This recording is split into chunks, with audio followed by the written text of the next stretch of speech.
제국화의 패권. 26. 제국의 영속성과 허무한 역사. 제국은 언제나 스스로의 지속성을 확신하며 시간을 넘어서는 질서를 꿈꾼다.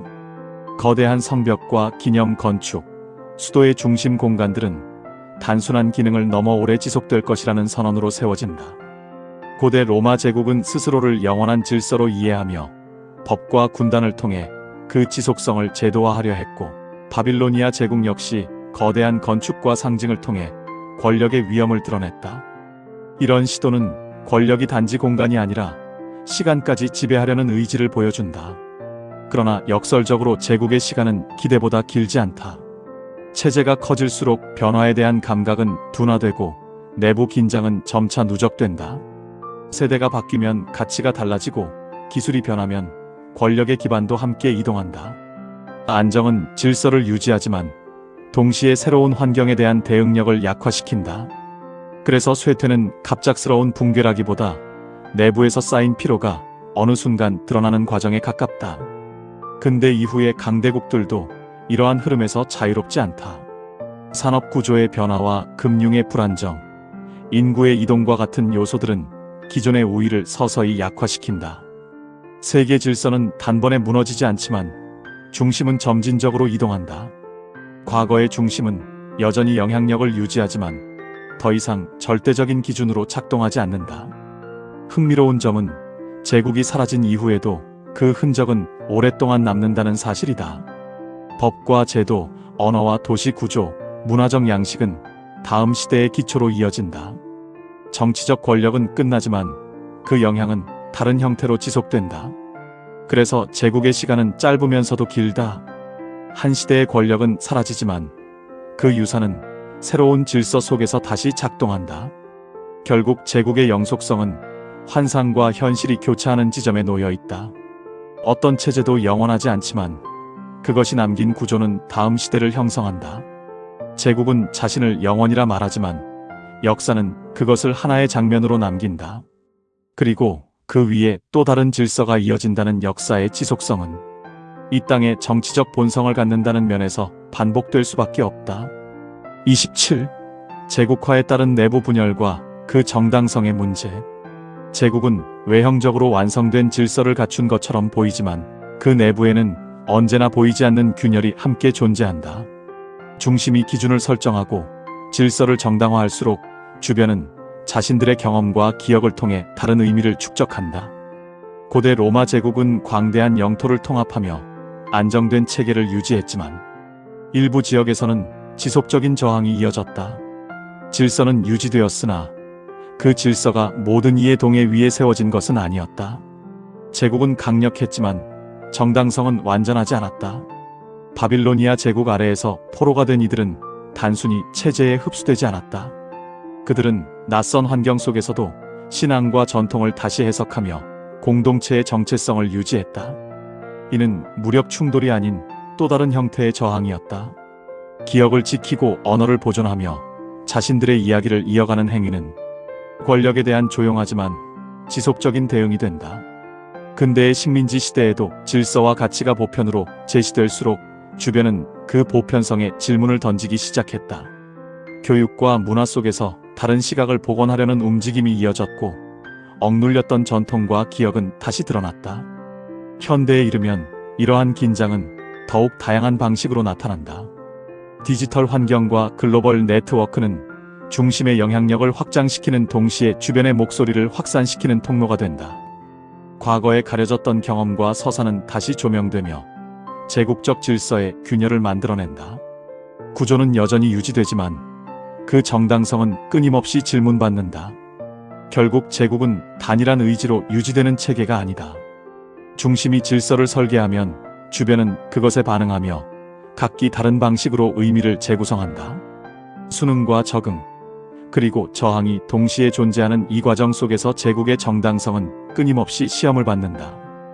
역사는 더 이상 하나의 서사로 완결되지 않으며 다양한 목소리가 드러날 때 비로소 권력과 인간의 이야기가 함께 보이게 된다.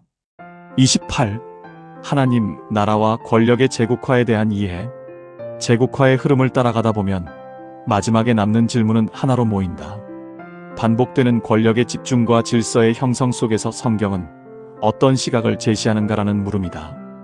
고대 바빌로니아 제국과 로마 제국은 스스로를 지속될 질서로 이해했지만 성경의 예언자들은 그 절대성을 끊임없이 상대화했다. 제국은 강력해 보였으나 하나님 앞에서는 한 시대를 지나가는 장면으로 규정된다. 이러한 시각은 권력을 바라보는 기준 자체를 다시 설정하게 만든다. 이러한 흐름은 예수 그리스도의 선포에서 더욱 분명하게 드러난다. 그는 제국의 방식으로 권력을 구축하지 않았고 기존 질서를 무력으로 전복하지도 않았다. 대신 하나님 나라를 말하며 통치의 의미를 새롭게 드러냈다. 그 나라에서는 높은 자가 섬기는 자가 되고 앞선 자가 뒤로 물러난다. 이는 힘의 집중을 통해 안정과 영광을 추구하던 제국적 상상과 근본적으로 다른 방향을 제시한다.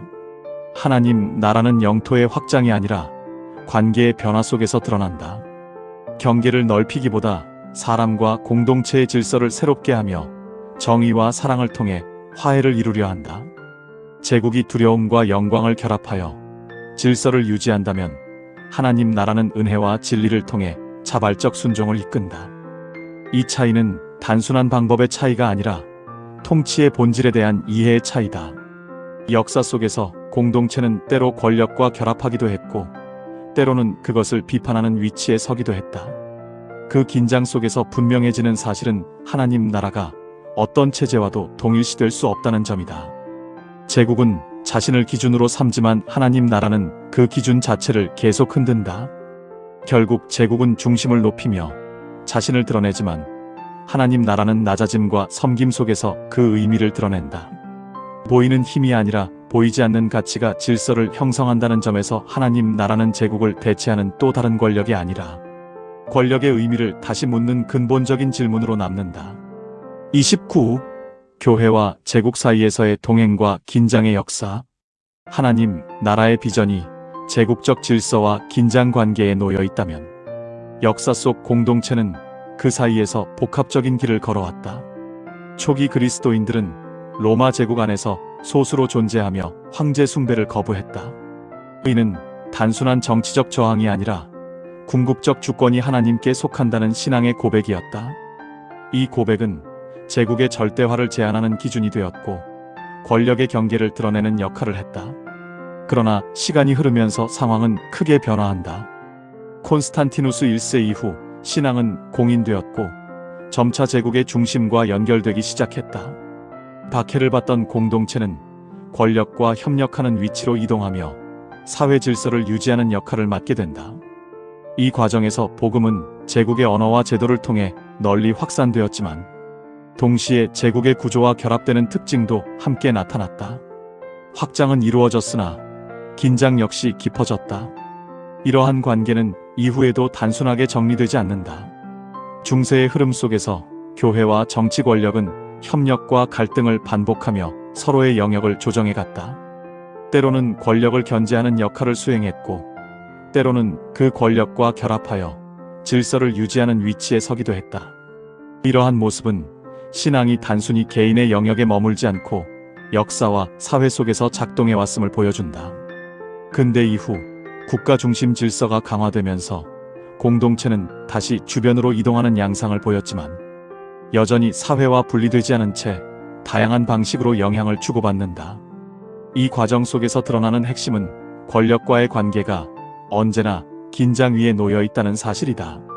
지나친 동일시는 신앙을 체제의 도구로 만들고 과도한 단절은 현실에 대한 책임을 약화시킨다. 결국 중요한 것은 거리와 균형이다.